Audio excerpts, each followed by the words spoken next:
Are you a football fan? Have you ever found yourself wondering, what in the world was that ref thinking? Well, Mike D, the referee, is here to help you. Join me on Whistle Talk. I talk to professionals on the field and in the booth to help you understand what is going on inside the mind of a football official.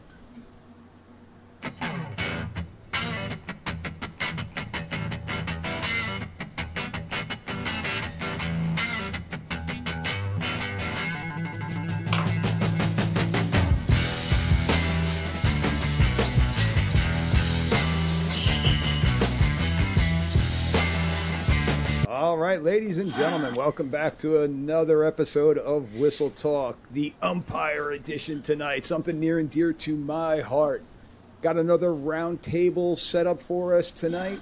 But before we dive in talking umpiring with this esteemed crew that I have joining us tonight, I want to have everybody just reminded, hit those like buttons, hit those subscribe buttons. Let's get the good word out to what we all do here as officials, be it football officials, if you're in basketball, or if you're rolling into a spring sport now. We're all working hard at what we do. Let's hit that like and subscribe button, and let's get everybody else a little bit more knowledgeable about what we do. So hit those buttons, and we'll rock and roll. So tonight I got with us 5 gentlemen that were kind enough to take some time out of their busy schedules to jump on here tonight. And all 5 of them are umpires.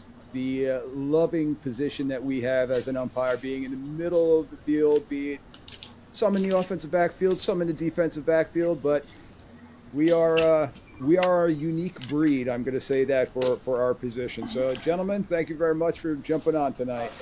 Thank you. Thanks, Mike. Good to be You're here. welcome. Appreciate it. So I'm lucky enough tonight. The group that I have here got people from all over the country, and not only all over the country, we got people from Nevada. Did I say that right, Jay? No. Dang Nevada. Nevada.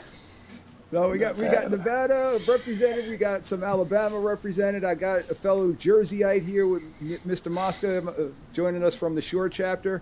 Well, then we also got some a little NFL love and a little Big 12 love. So, Sheldon, I think you're joining us from Texas, and Brandon, you out in Cali?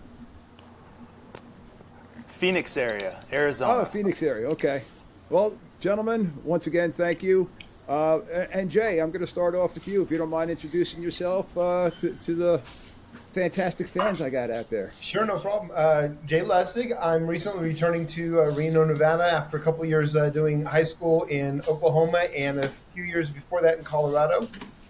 This will be my 20th year on the football field, and I've been working about the last 10 as an umpire, have the state championship here in Nevada, so I'm pretty comfortable where I'm at. Enjoy the high school level. I've done a little junior college. I'm looking forward to next season.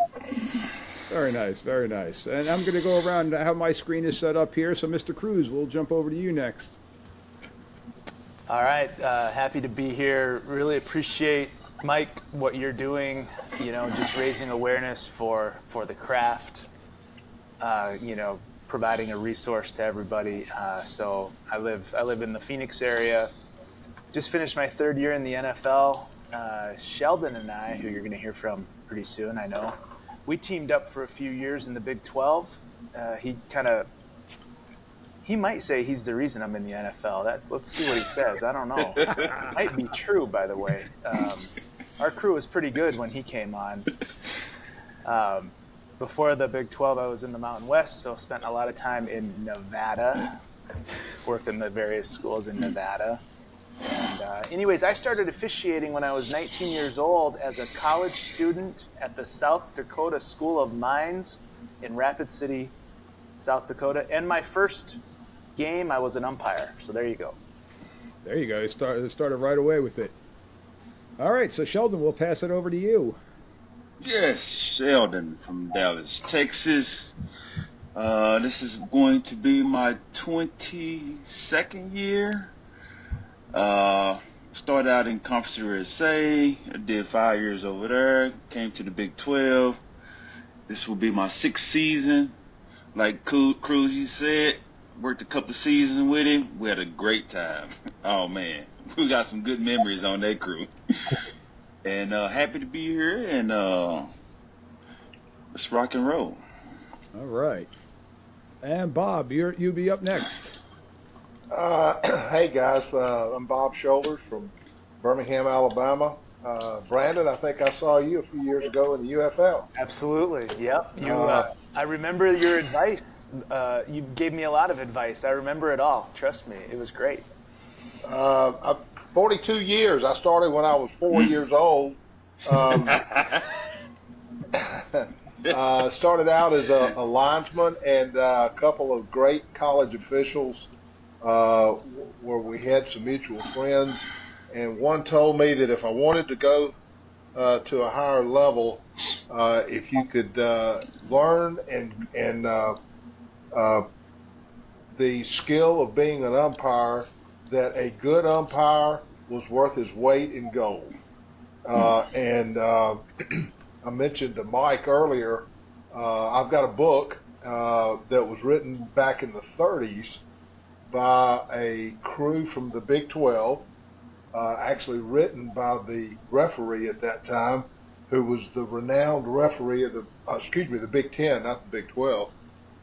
And as we know, referees kind of have a different aura about them, but this one told is written in the book, and I'll find it when I get home tonight to get it. But anyway, he said um, everybody knows that nobody runs a game except the umpires, and no truer thing has ever been said. We're kind of the traffic cop. We're the guy who keeps the referee grounded. Um, when he looks over at us with that deer in the headlight look, we got to be the one that kind of calms him down and says, "Hey, oh wait a minute now, let's don't forget about so and so as we're going through penalty enforcement." Um, and when it all goes crazy, we're the ones that are right in the middle of the action. That's no truer words have ever been spoken. But anyway, I love it. I've officiated it actually every level, um, and now I have given up all the extra management and other kind of duties 2 years ago, and I'm back on the field on Friday nights doing what I started out loving to do, and it's been great. Well, Good for glad you. that you're back. All right, and last but not least, my fellow Jersey Shore guy, Mr. Mosca. How are you, sir? Hey, Mike, thanks for having me. I'm glad to be here Absolutely. with some fellow umpires talking football. Early in my career, I started off a little bit of coaching here and there, a little bit of high school, of the little guys.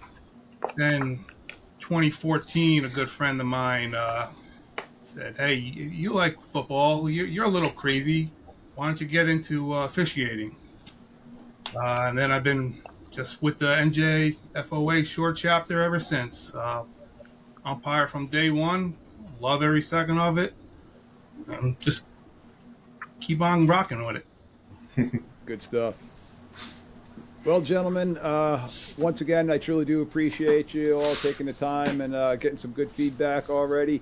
Mark, to Bob, we are truly the anchors of the crew. Bob is what Mark is saying here on YouTube. So for those people that are out there listening, thank you. Keep the comments rolling in. But yeah, I think we all could take it. And I saw all the head nods going in agreement with Bob saying that we're the ones that are maintaining the flow of the game and everything like that. And I certainly do agree with you. And I think I personally, I put on the white hat myself every once in a while. Brandon, I know that you've worn the white hat too, and we've all been different positions. What made us all gravitate to that middle position, to that umpire position? Because it's a unique spot, as we know in this private group here. So, Sheldon, I'll start off with you on this one. What made you get into being the umpire? Actually, I started out as a back judge. Yeah. I was a 200 and probably 15, Something. 20 pounds back judge, and I thought I was the man, which I was. I was pretty good at back judge though. And let's see, who was there? I think it might have been Eugene Hall, maybe. He said, "Hey," he said, "Sheldon need to be working umpire or something. He's too big to be working back there." And a couple of guys is retired now, and they said, "Hey, what you go to umpire?" So I went to umpire probably over a little 10 years ago, and I never looked back. I love it. You couldn't get me to work nothing else on the field. Nothing else on the field. So that's how I got to umpire. I was too big to work back judge. And how about you, Jay? I'm going to name drop. I'm going to say Scott Campbell. His second year in the NFL, he was a clinician at our junior college stuff out of Stockton, California many years ago when he first embarked on his Pac-12, Big 12 career, and sat down next to him at one of the lunches, sharing a really, really bad sandwich from the caterer. And I said, what got you into this? And he says, no one else wants to do it. And I thought to myself, that fits with my Marine Corps personality and some other things that I do. And so I said, I'm game. And from that moment on, that season on in high school, I want to be an umpire. I want to be an umpire. And ever since, whether it's been junior college or any attempts that I've made to move up, it's been umpire. And it's funny that you say that, too, because I will keep talking, and Neil and I were talking about our cadet class and stuff like that. People talk about the umpire position. I'm like, well, why don't you jump in there, give it a shot? Oh, what are you, nuts? What are you, crazy? I'm not going inside there. And so, you got to be a little bit nutty to be in there. But so much fun. I was a former offensive lineman. I was an offensive line coach before putting the stripes on, so that's where I feel comfortable being in there. Bob, how about yourself?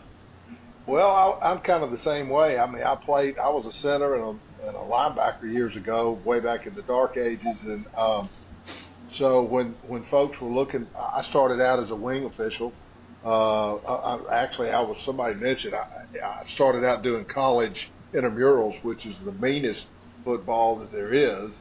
And then when I got back and started officiating initially, I was a wing official, but there are not folks that are comfortable in the middle. I mean, we know that. Yes. Most guys, they're scared. Really, there's a fear of being in the middle, and it was comfortable to me. And truthfully, one of the great SEC referees, Dick Burleson, longtime referee, and Dick said, if you're comfortable in that position, that you can go anywhere you want to go. And so that's how I got started. And then I I worked in some small college, and then I have, got into major college. I was in the SEC for years, and then when I retired because of an injury, I kind of got back and started doing a lot of training. And I was one of the directors for the Alabama High School Athletic Association. And I was a scout for both college and the NFL. And usually they were sending me to observe and kind of evaluate umpires. That was my background. All right. So, Mr. Cruz, you're up next. What got you into being an umpire? Well, I mean, that first game I worked, it was just, we showed up and, I didn't really know. I just got a call to show up to the field. I barely could put a uniform together. I was 19. I didn't have the problem Sheldon had. I had no size, I had no speed, and I had no strength. That's why I started officiating at 19 years old. Sheldon was probably trying to play. I'm sure all you other on here were trying to actually play the game at 19 years old. I was trying to figure out how to officiate the game. So that kind of tells you where I was at athletically. So that was random, but then I worked, like my first year of varsity football, I worked as an umpire, and it was a 4-person crew. I didn't have a back judge. I don't know how we did it, other than the fact that there probably wasn't as much passing then as there is now. But still, right? We were pretty vulnerable in a crew of 4. We worked a state championship with a crew of 4, and I was the umpire. Can you believe that? A state championship game. Never heard of it. And the game was. I always say I don't really remember the games that well. I kind of remember some of the games. This game I remember. It came down to an onside kick, and both teams were in the 30s in the score. So crew of 4, and we got a shootout. It's just like, what were we even doing, right? How do we cover that? It's just crazy to think about that. So as I went along, I got kind of, well, I had some really fortunate opportunities at the referee position. So my journey back to the umpire position is probably mostly as a result of my experience at the referee position, because I'm not as brave as you guys. I'm not sure I could be there 8 yards deep. I mean, I played linebacker, but like I said, I was terrible. So my current role is just a mirror of my former role in terms of where I stand and what I look at. Obviously, the referee role in the NFL is the crew chief role in the NFL is major, big time stuff. So me as an umpire, I'm not nearly as brave or accomplished as you guys who are courageous enough to get back there with those linebackers. I just run up there and pretend like I get involved. You guys are actually there in the middle. And Brandon, we're going to come back to that because I definitely want to talk about the umpire being in the offensive backfield as opposed to the defensive backfield and how that correlates to you being an R and stuff like that. So that's a great talking point. And Neil, finish off with you. You kind of mentioned what got you into the role of umpire, and you kind of just went to it.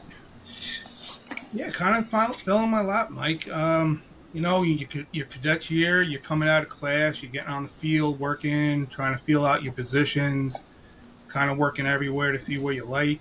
And then the guy who wound up being my white hat came up to me. I'm putting a crew together of young guys, of young cadets, and are you interested? I said, I'm interested. He said, what position? And the words umpire just came right out of my mouth. It was just natural. Nice. Knowing how, like you guys said, being in the trenches, being in the middle, the action whipping right past you, you feel it and you love it. Yep. And I've just been rolling it since, Mike. Good stuff.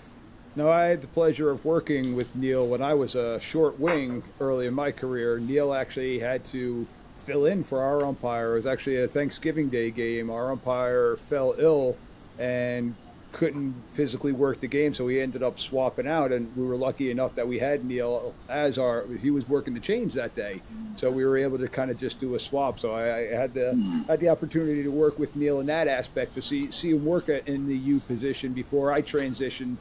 I think it was 2 years after that I transitioned myself from being a short wing to the umpire position. And from being a coach, being the short wing for me was kind of easy because I coached for 20 plus years. So communicating with the official, it was one of the biggest things that I always enjoyed doing, even as an assistant coach. But I always kind of pushed the limit just to see where I could get away with. And I was also trying to test the referees because, I thought I knew everything, which I didn't, not even close. But being back on the sidelines as a short wing, I'm like, come on, coaches, bring me something better than that. I've been saying that for years, but I truly love being in the middle of the field. I truly love it. Like I said, I'm an old offensive lineman, old offensive line coach. So being in there, seeing the game, I'm calling out plays in my mind. I'm seeing that guard pull. I'm like, okay, here comes power my way. So I'm seeing it. I'm reading it. I'm knowing what's going on, and it's just fun being in there and interacting with the players and whatnot. So it's good stuff, but it definitely takes a special breed, and I think we all have that in us. So I got a question here from our YouTube panel here about equipment, and Brandon and Sheldon, I'm going to keep you guys out of this conversation right now with the equipment attire at the upper levels right now. But more so talking about the NFHS rules. With us being the umpires, we're kind of the ones that are going around pregame and enforcing the knee pads and the things like that. And the question is what are you guys doing for that with the knees being exposed? Because I'll be honest with you, I'm doing what my white hat tells me to do, and we're giving the kids the warning, and then we're playing football. And it's bad that I'm saying that and I'm announcing that, but we have 6'7" kids out there, and their knee pads are riding up on them. Like I can't tell a kid to get off the field because he's tall. I can't do it because the school couldn't afford to get longer pants for him, or they couldn't get personally fitted for the right pants.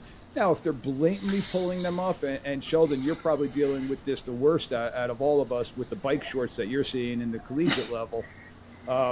But for the high school level, I'm making sure that they're all wearing they have the pads on, and if they slide up, hey, pull those pads back down, pull that shirt back down, cover up that back plate, things like that.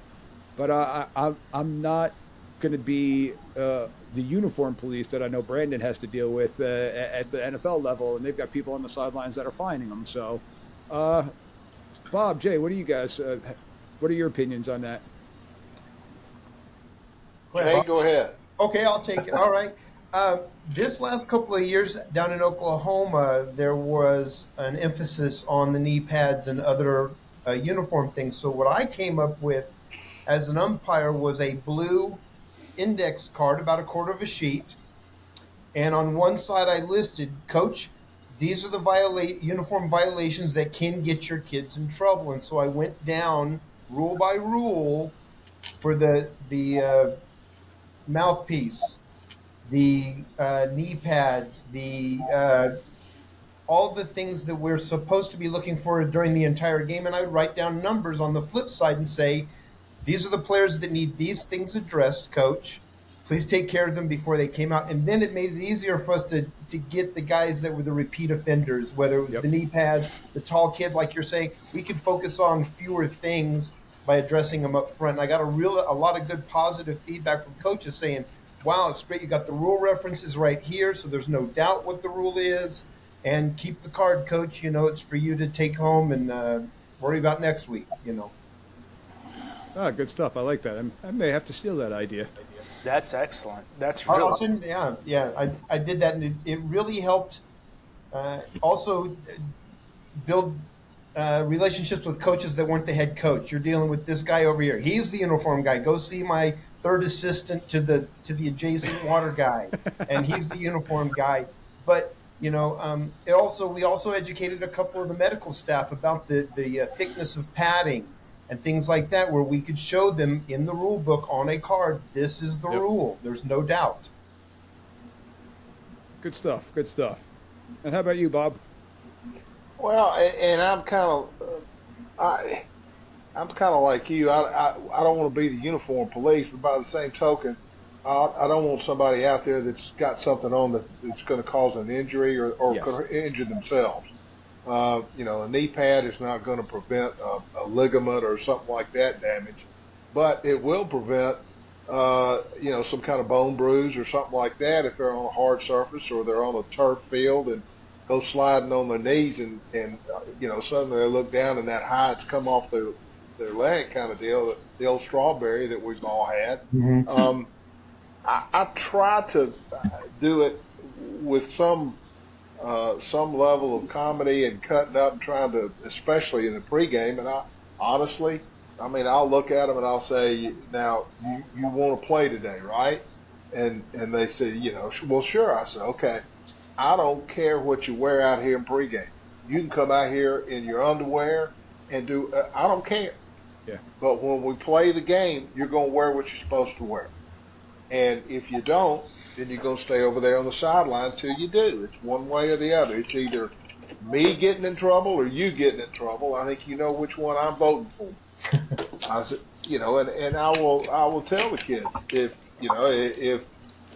one thing when they got these jerseys that barely cover their shoulder pads and they got this big gut hanging out.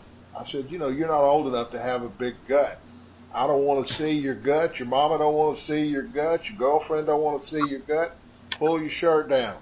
But the big one and it's sensitive, and you'll understand why in a minute. But these play cards, and they start wearing them on their belts instead of on their arms. Yeah. And I had a teammate of mine back when these play card things first came out. He almost got a finger ripped off. It had to be sewed back on in a game. Because as he was making a tackle, he's a linebacker in college, and he was making a tackle, got a finger caught play guard, and it almost ripped his finger off. And I'll tell him that, here's why. Here's why you don't need to do that, and I'm telling you from personal experience. And then then I try to use their teammates. Hey, tell so and so to pull his pants down or pull his knee pads down. Tell so and so to. But like I said, going back to the safety thing, the deal with the play card, that's one that's kind of personal to me, and again try to explain why. And usually I don't have any trouble with them after that. But the knee pads. I mean, they see Saturday and they see Sunday, and yeah, the coaches don't want to mess with it. We don't want to mess with it, but to some degree, we got to mess with it at least a little bit and address it. But we, I honestly, last year I had a punter in a game, and he came out. He had 4 different towels on, every one of them a different color. 4, and he had his pants were bike shorts. I mean, he had everything, and I just looked at him I didn't see. He came out and punted the first time. He was coming down the field. I looked at him. I said, "Do not come back out here like that again, or I'm going to send you out. If you can have a towel, I don't care what color it is. You can have 1 towel. A punter doesn't need 4 towels." I said it, and pull your pants down over your knees. And he wanted to argue, and I couldn't believe a punter. And I just said, "Look, you go talk to your coach, and y'all get it straightened away before you come out here punting again." And he had a real attitude. He was a showboat. He was a great punter, but he was a showboat. And you just kind of got to, as an umpire, you got to stand your ground with some things. Our teammates, most of them aren't going to stand their ground with something like that. And sometimes when you get that oddball case like that, you may have to stand your ground a little bit just to make sure they know whose ball game that they're playing in that night. And I think everybody here can attest to, we're saying that we're kind of unique individuals, but now when you're talking about football players themselves, I think we all can agree that kickers are unique individuals in their own right too. Oh, yeah. So when you mentioned that story, I'm not too surprised by that because, prima donnas. Yeah. Oh. So, Neil, I saw you kind of just giving the point like you were in full agreement with that. Uniform police, I mean, it's just too much. I get how these kids are, the copycat leagues, rolling up the pants. Throughout the game, your pants are coming up, you're not going to bust their balls. But it's when they start rolling them up on purpose. That's what chaps me. I had a game, kid, 3rd quarter, he's rolling up his pants right in front of me. I looked to my right, said, "Come on, man, at least try and hide. I'm right here." Rolls them back down. I kid you not, the next play, same exact thing. Yep. Get out. I had enough. Like, that's the stuff, the blatant stuff that on the field you're trying to do it. That's where I draw the line there. Like you said, in the pregame, you talk to the kids as much as you can. I don't bother the head coach, but like Jay said, you want to talk to the assistant coaches. It just makes more sense. And then you just warn these guys as much as you can until you had enough.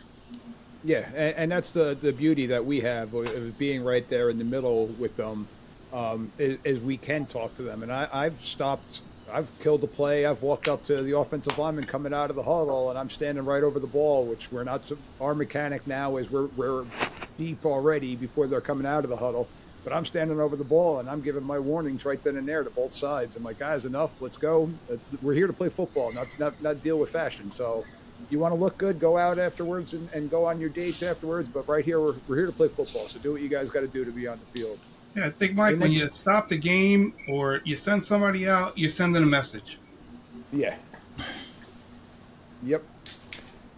So, one interesting fact that I did hear, and I'm trying to remember who told me this one, but one of the big reasons, because I brought it up with the NFHS about the knee pads. I'm like, and I think, Bob, you mentioned it, nobody's getting a knee turf burns so bad that they can't play ball anymore, and the knee pads aren't stopping the ACL injuries and stuff like that.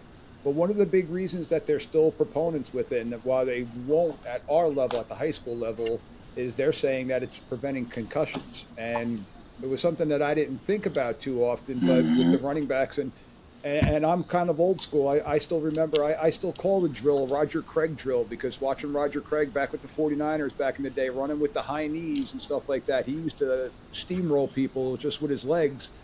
and the NFHS was saying, well, we were seeing concussions kind of rise because kids getting kneed in the head with a bare knee and not being a padded knee.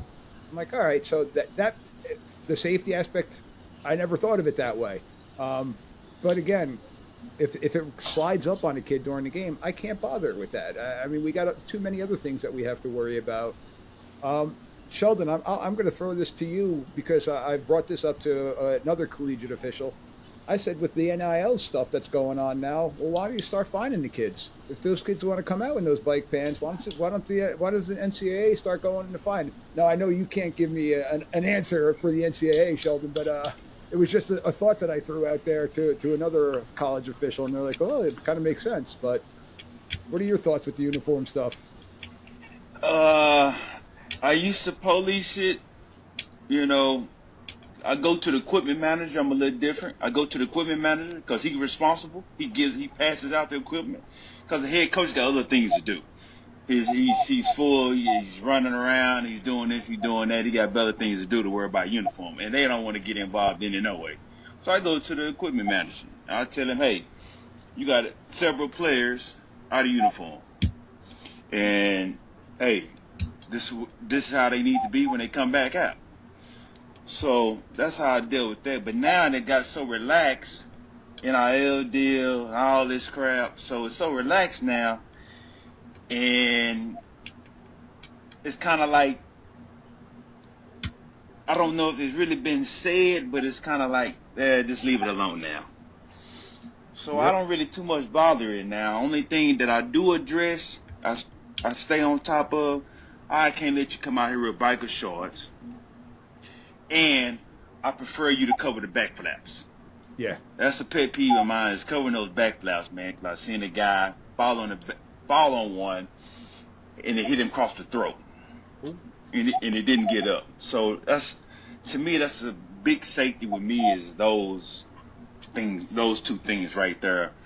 The rest of it, I just leave it alone, because if they not going to address it from the top, then hey, why should I address it? So I just leave it alone, because it just got so relaxed now. Yeah, it's true. And again, I'll defer this one to my white hat, because I asked him the first game that I was working with my white hat, hey, what do you want to do? He's like, give him the warning pregame and play football unless it's super egregious. So that's kind of what we do, and we're looking to just play football at that point in time. And it's bad. Am I circumventing the rules? Yeah, a little bit, but we're out there to play football, and not us play football, but for the kids to play football. So that's my goal. Right. So, and I think the only way you're going to fix it is some kind of fine, take a timeout away. I think those probably the only couple of ways you're probably going to be able to nip it in the bud. I don't even think sending a player out going to really get it. I think you got to really hit him where it hurts. And I think it'll stop it all. But until we get there, we'll just deal with what we have. Yeah, unfortunately, it is kind of a systemic type of a scenario that we can control so much, but we can't control it all, unfortunately. And that seems to be one of the biggest bones of contention, is that equipment stuff.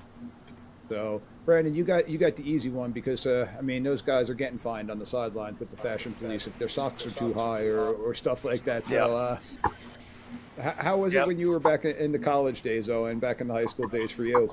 Yeah, we worked in several points of emphasis around, uniform compliance and things like that, and it's hard. It's hard to manage all that with everything else. And remember, I don't know, mid 20 teens, maybe late to mid 20 teens, when everybody was running an up tempo offense. Remember that?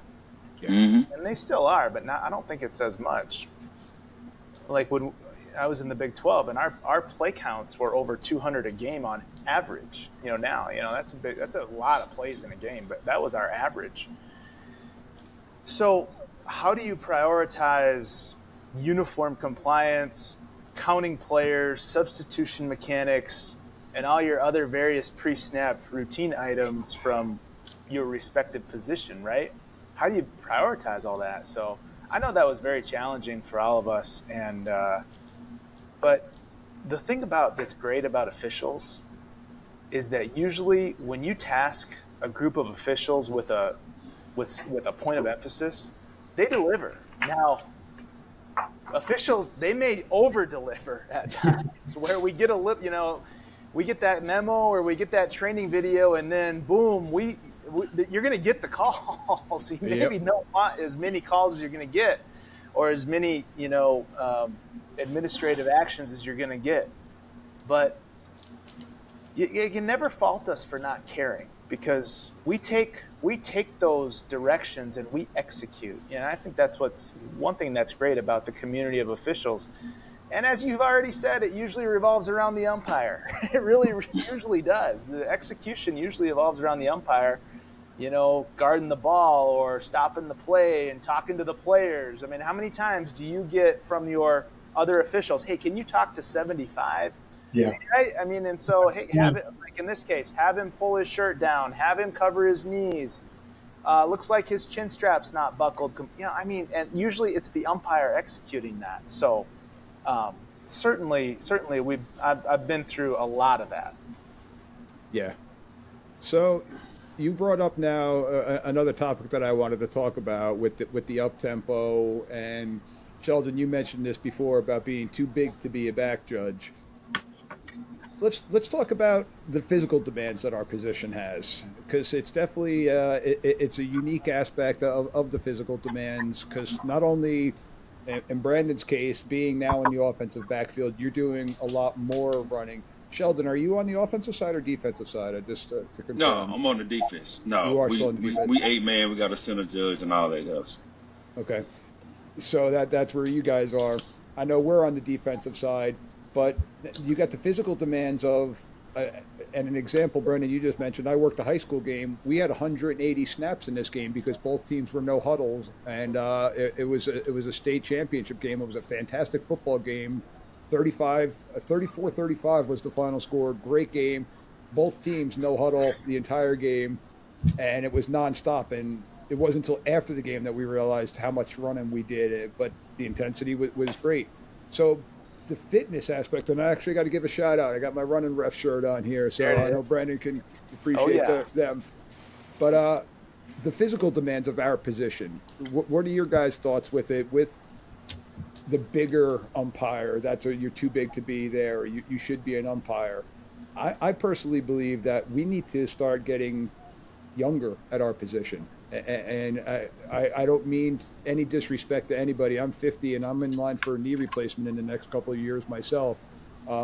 So I know the physical demands that I've done to myself, but I've also seen the umpires get taken out, and we've all been in that position where we've been knocked down, taken out, run into, or even worse. So, I mean, we physically gotta be on our A game. And if I'm worrying about a uniform, I'm not worrying about that 300-pound guy coming on a down block to get up a safety or something like that. So, there's a lot of different things. So, Neil, I'll start off with you. What are your thoughts with the fitness that we need to have and the different challenges that we place in being an umpire? Well, I think a lot of that has to do with where you position on the field. I mean, years of experience goes a long way, knowing where to stand and what to avoid, all that stuff. But yeah, any official needs to be in decent shape. I myself, I mean, I know you're saying a lot of the older umpires, they don't move as much. I try and make some pride into moving more, help my guys out on the sides, retrieve balls.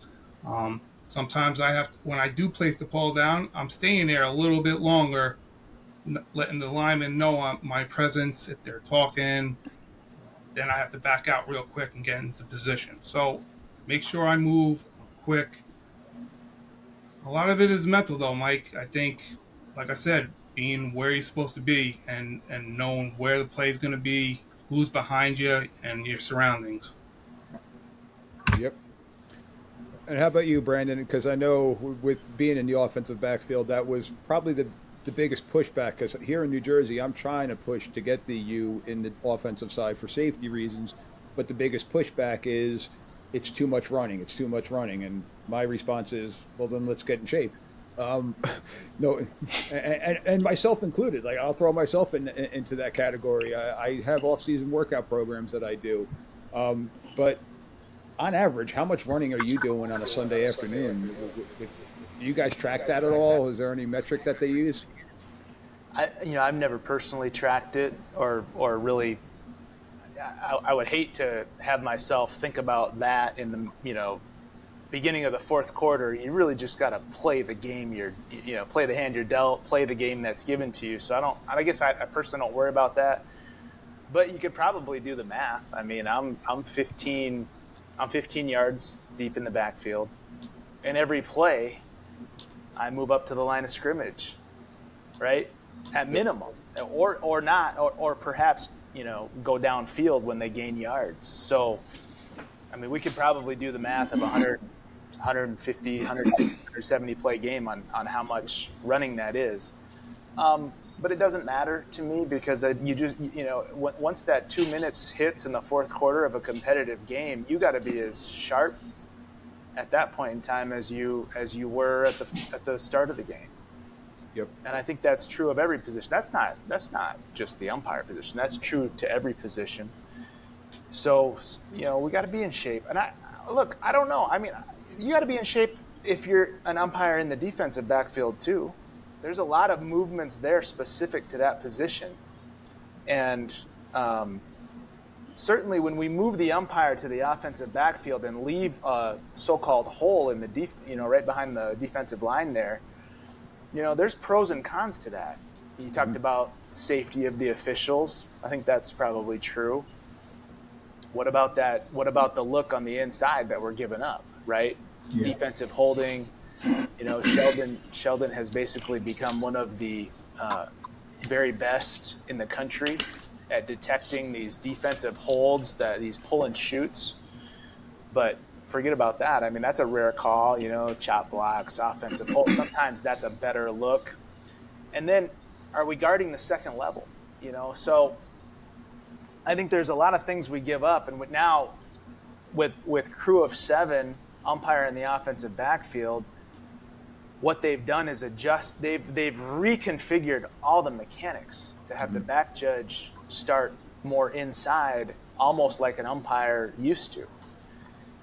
So is that good? Are we giving something up there? I mean, there's a lot of pros and cons to think about. So I wouldn't say that just the umpire in the offensive backfield is the need to be in shape. I think we all want to be in shape, just not only for what we do on the field, but just for overall health and wellness and being there for our families.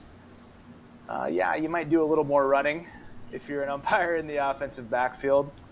I'll tell you this and then I'll stop, but once we get in the flow of the game and we get our ball mechanics going and the game just starts to flow and I'm running and I just feel part of the game, from that position.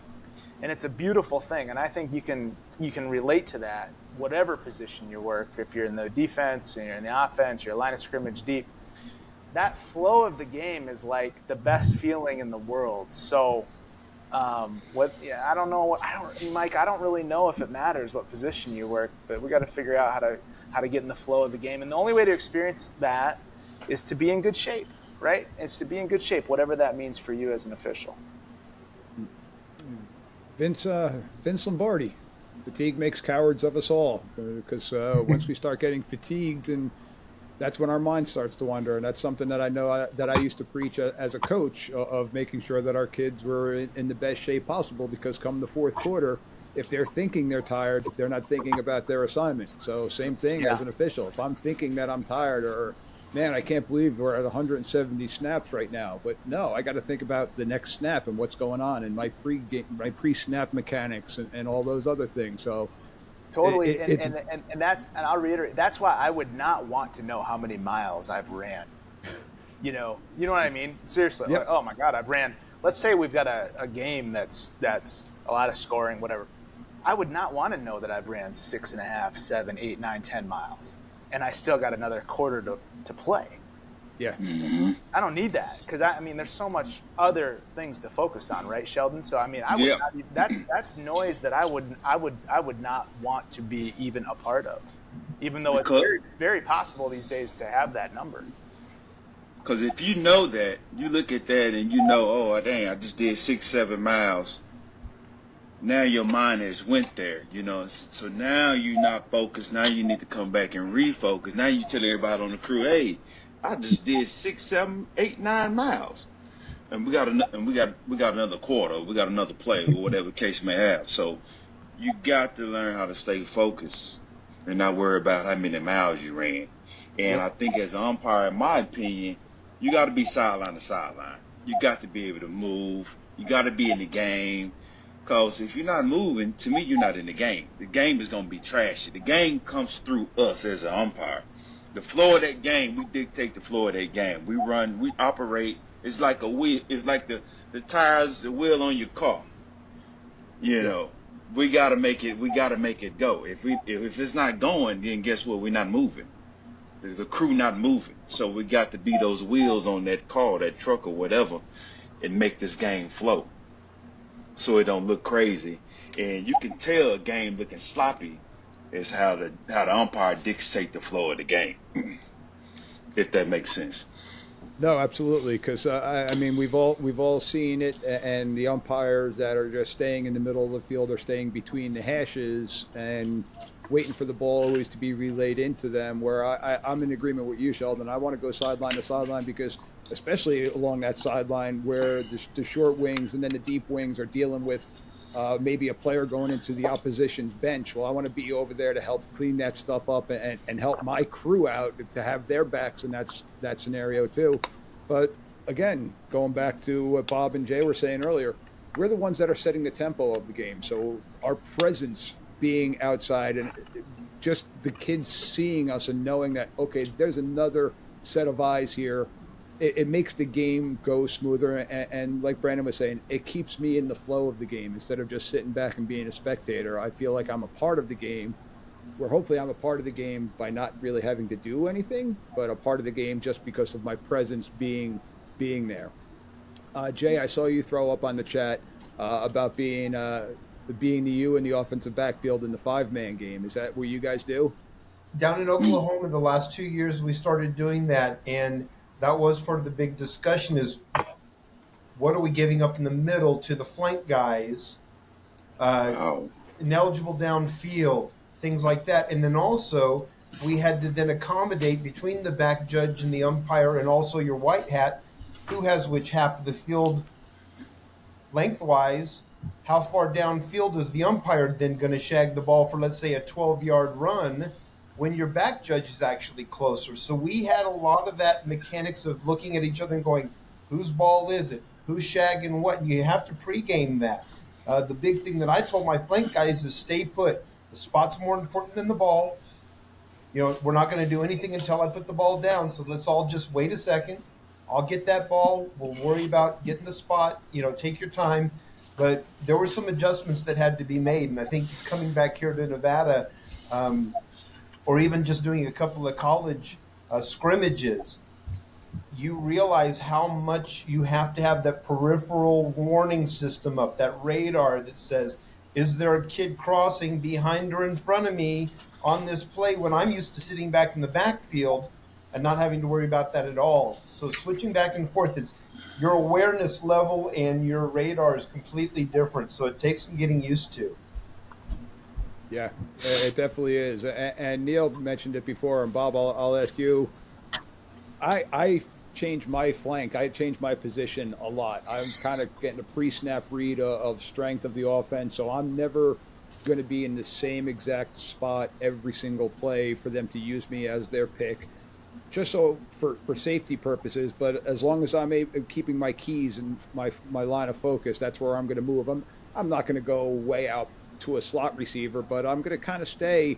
Sometimes I'm on the same guard side as our R, where I'm supposed to be the opposite side, just to kind of give a little bit of a different look, so that that peripheral of those shallow crosses, that mesh route is the evil one for us to use in the middle. That mesh route, they're looking for us. They're trying to do the rope routes. So Bob, how do you work with stuff like that?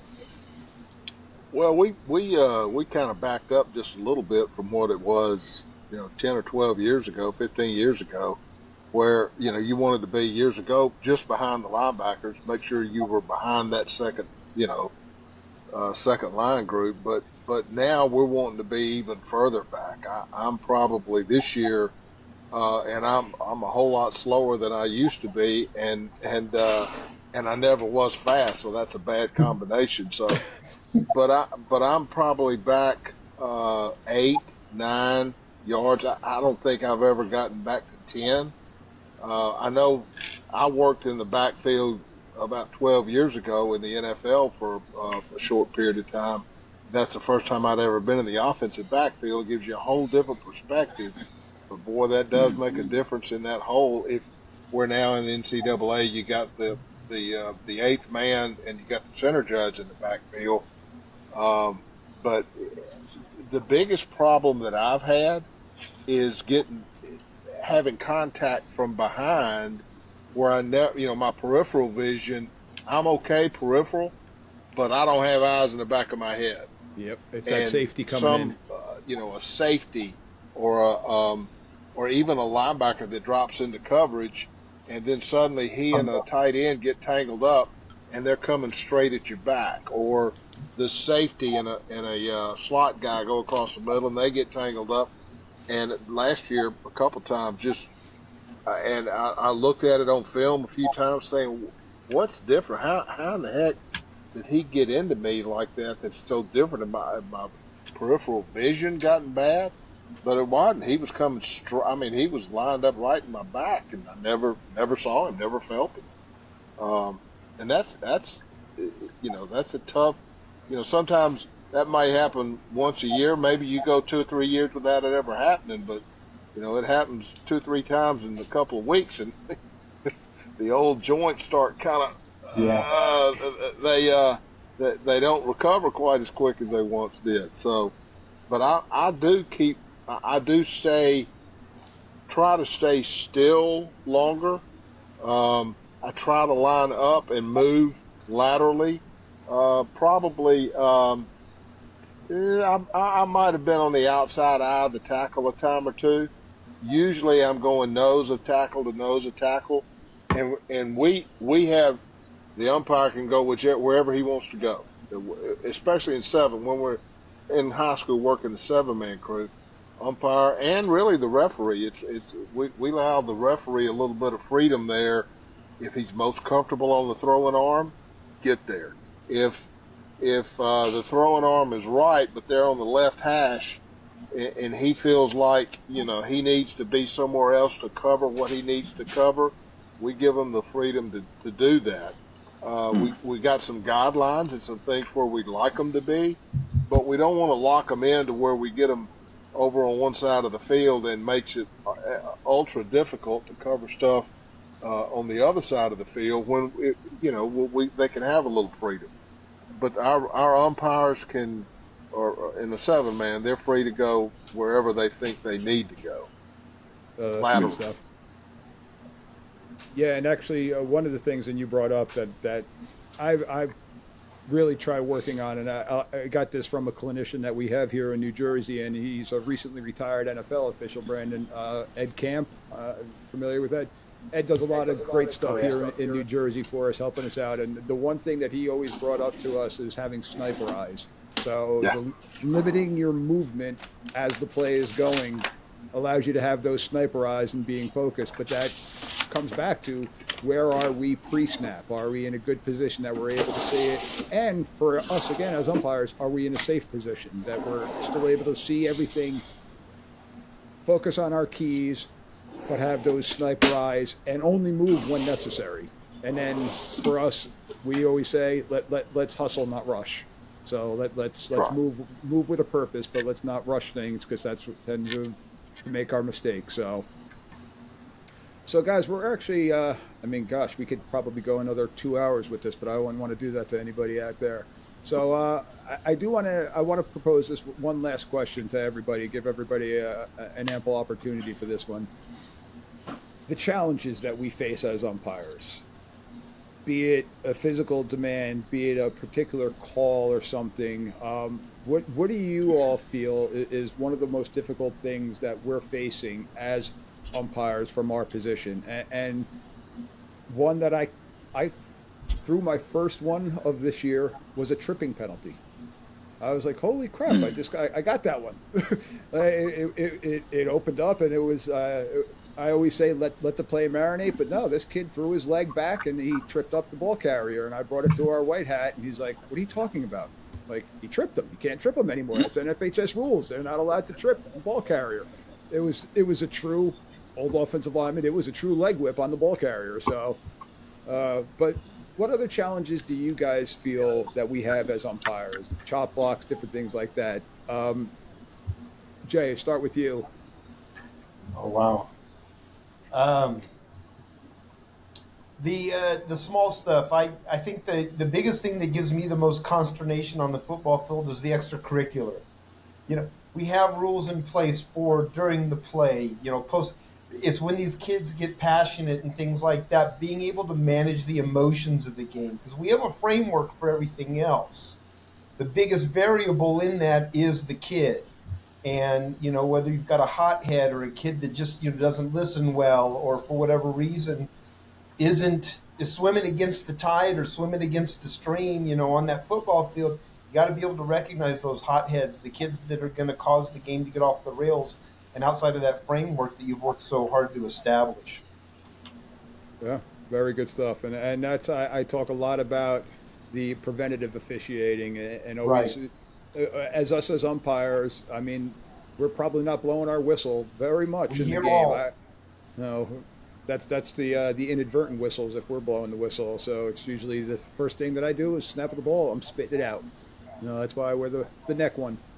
Bob, how about you? What do you feel one of the biggest challenges that we face as umpires? Well, to me, there's kind of there's two things, and I love what Jay said about the little stuff going but I try to be real focused about the injury stuff, a chop block, and I'm trying to in my pre-snap walkthrough or my pre-snap procedure stuff. I'm always telling myself, all right, if it's 7-man, I got guard, center guard, and I got the running back coming up. I'm looking for the chop block. I'm looking for a hold too, but more importantly, I'm looking for the chop block to go get somebody hurt. The other thing, and you mentioned a minute ago, we talked about whistles. Guys, I don't know what y'all are seeing or hearing, but I have noticed kind of an increase over the last really probably 5 or 6, maybe 8 years, that our wing guys are not blowing their whistles at the end of a play. And I know that we all know that the whistle doesn't kill the play, but the whistle is a very important tool from my perspective that to indicate that the play is over. It stops some of that extracurricular activity, because you guys are probably like me, and most of the coaches, they tell the kids to go until what? The whistle. Hear a Whistle whistle, blow. right? Till they hear a whistle. Well, if our wing guys are not blowing whistles coming in to give the spot, you know, a kid may have his back to the play. He may have no idea that the play's over, and he's still blocking. He may be legally blocking, but if the guy he's blocking realizes that the play's over and he starts getting pissed off because the guy hadn't stopped, and we're not hearing whistles. Now, I know we're all scared of that very early whistle. I got it. And it's a fine line. We don't need to be quick with the whistle, but when we know things are down and you're the covering official, it is your job to signify to everybody else that the play's over. And that stops a lot of that extracurricular stuff that tends to keep going and going and going, and will sometimes start building in a game that we end up having to get in the middle of and try to get folks to stop. Well, and the answer is, well, I didn't hear a whistle. I was just going until the whistle blew. So that's one of my pet peeves. Good stuff. Yeah, it is something, and I know we talk about it on our crew. Sometimes we're not going to have a whistle or something. Our white hat always emphasizes one whistle. One whistle is all we need. We don't need the extra whistles. We don't. He's big proponent, doesn't like the Me Too flags, but one whistle is the key one. So make sure you see the ball and then kill it. Right. But yeah, there's Yeah, sometimes where I'm killing it with just my voice. and I'm agreeing with that. I don't think everybody needs to be blowing the whistle, but the covering official, the one who clearly has the spot, he's the one that needs to let everybody know it's over. Yes. And how about you, Neil? And piggy off, Bob, what we do in our crew when we hear a whistle, I'm coming in. I think you do the same thing, Mike. We're running in. Hey, plays over, separate. Let me get the ball. Then you get in there, break it up. But on top of that, for me, it's like the extracurricular stuff, because in the middle, you can see hold. You see them. Sometimes we let that go here in New Jersey or the high school level. Those chop blocks, rare, but you know when you see it. It's what we do in our crew. What we say in our crew is we feel the pulse of the game. When we know the antennas need to go up, the linemen are getting a little chippier, the receivers and the D-backs are getting a little chippier. We give each other, hey, feel the pulse, get a pulse of the game. That's when my umpires' antennas are more focused than anything else part of the game. Yep. I mean, it's pretty rare that something flashes all of a sudden and blows up. I mean, it does happen, but it's pretty rare. Normally, it builds up, and we need to make sure or try to make sure we're getting a feel for it as it's building, and try to get it settled down then, rather than let it build up to a flash point. Yeah, absolutely.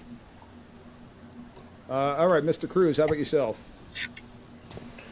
Yeah, the players are so good that I'm fortunate to work with now. For us, our consistency on offensive holding, we call false starts, offensive holding, some pass interferences, and then a handful of other things, and that's really about it.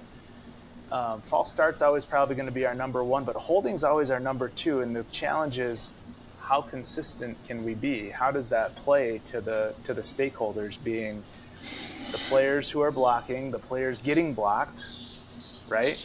The coaches who are coaching both players, and then what does it look like to the viewing audience, whether that's in the stadium or on TV? So the consistency in offensive holding is something I think, I don't care what level it is, we're always battling and trying to continuously improve, and I love that process. And then I'll add this as an umpire, and I work with the Big 12 center judges too, and I challenge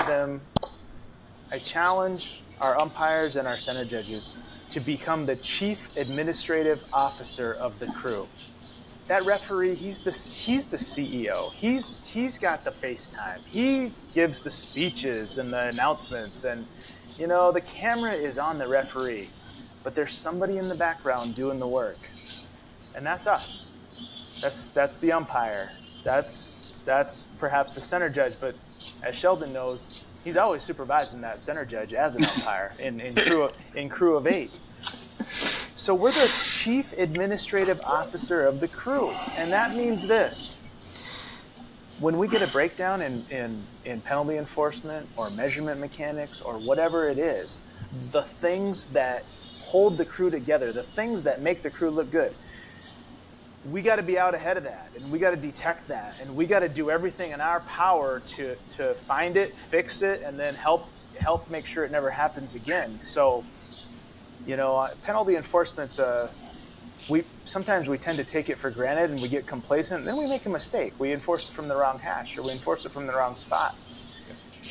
And if we're honest with ourselves, and if all of us, whoever's viewing the call, or maybe all of us here tonight, if we all looked back at all of our penalty enforcements over the past 5 years, what's our accuracy rate? And I'm not saying did we mark it 10 yards, because I'm sure we did, but did we mark it from the right lateral spot? Did we mark it from the right enforcement spot, whether that was the previous spot, the spot of the foul, the end of the run? And if we didn't, that one or two that we didn't, we got to take that on. We got to take that on and demand that our crew becomes perfect. And don't let the crew mess up. Don't let the crew mess up. We got the ball. We're marking it off. We are the tip of the spear in perfecting the administration of the game. So I always say that we're the chief administrative officer of the crew. I'm going to be out ahead of what the referee's thinking. I'm going to be out ahead of what the calling official's thinking.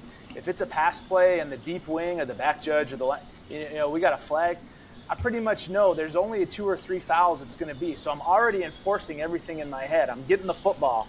I'm not depending on anybody. Like Sheldon, we own the game. And so that is the greatest challenge of what we do. But when it's done well, that's why the game plays well to the audience at the stadium. That's why the game plays well to the audience on TV. Quite frankly, that's why we're the most popular game in the country now, is because we do the work to make it play well. And I mean, the players are the reason everybody watches, but we set the table so that they can showcase their talents, right? We set the table and run the game, and that's what this position's all about. 100%. Couldn't agree with you more on that one. All right, and our final panelist, Sheldon, what do you feel is one of the biggest challenges that we face as umpires? Man, all you guys said some good things. I'm going to say one of the challenges could be, and I hope they could revisit it up above, I would say false start versus DOD. It's a challenge. It's kind of wishy-washy. In my opinion, it's times that we should have had DOD. It's times we should have had a false start. We just got to find which way we going, or what kind of, how we going to do it going forward, so we can kind of all be on the same page across the football nation. So I think that's probably one of the challenges, that. And then the second one is probably, I would say, the dead ball stuff. You just can't let the dead ball stuff go. Whether if you're flagging it or saying something to the player, you got to nip it in the bud. You got to stay on top of it. And I mean, you just have to, because if you don't, hey, the game is going to turn sour real fast. So if you can nip it in the bud in the first quarter, it'll take care of the rest of those quarters. Yep. So you got to get it in the first half. You can't wait and get it in the second half. And if it's a strong personal foul or UNS, it's a foul in the first quarter, it's a foul in the fourth quarter. Yes, sir. So it's like we can't play with 12, and we can't start a play. We can't have a false start. We just can't do it. Can't have 12 on offense. We can't have 12 on defense. We just can't do it. We just can't play a game like that, or we can't start a play out like that. So that'll probably be my challenge would be, or challenges that we probably face. No, that's great stuff. And listen, like I said to start off the show, we are a unique entity for our position, for our group that we do, and for what we do, I should say. And we're the ones that are dictating the pace of the game. And you all said it to some capacity. We're setting the tempo. We're in charge. It's our voice that the kids are hearing most of all. Yeah, the crowd's hearing and looking at the white hat, but it's us that are trying to control the game, and it's a lot on our shoulders, and I wouldn't want it any other way, personally. I love it. I enjoy it. It's why I do what I do, and hopefully make the game a little bit better for everybody that's involved in the games that I get the privilege of working in. So with that, guys, once again, I truly appreciate everybody taking the time. But I would be remiss, and I mentioned this pre-show to the panelists here. I want to share with everybody a couple of things that I was able to find about a couple of our panelists here. So start off with Mr. Cruz here first. So this is as an R. Colorado State mugging the line, and they're surely got guys back. Flags. False start. False start. Everybody but the center on the offense. Love that. Second down. So yeah, Mr. Cruz, I'm not gonna lie, I've seen that one before. I never realized that was you until tonight, to be honest with you. And Oh yeah. Sheldon, I've got one here Well, for I didn't you. make Let it. me I see. didn't make it up. I didn't make it up. That's been a classic announcement for years and years. And you always kind of find your opportunity. You don't want to poke fun at the players, but that one was so obvious that the whole crew said, "Hey, this is your chance, man." So. Uh-oh. Oh boy. And Mr. Davis, would you like explaining what we got going on here in this image? You know what? Never do this. But it goes back to when you had that old veteran guy and say, hey, you the umpire, you don't let nobody come in there and mess your game up.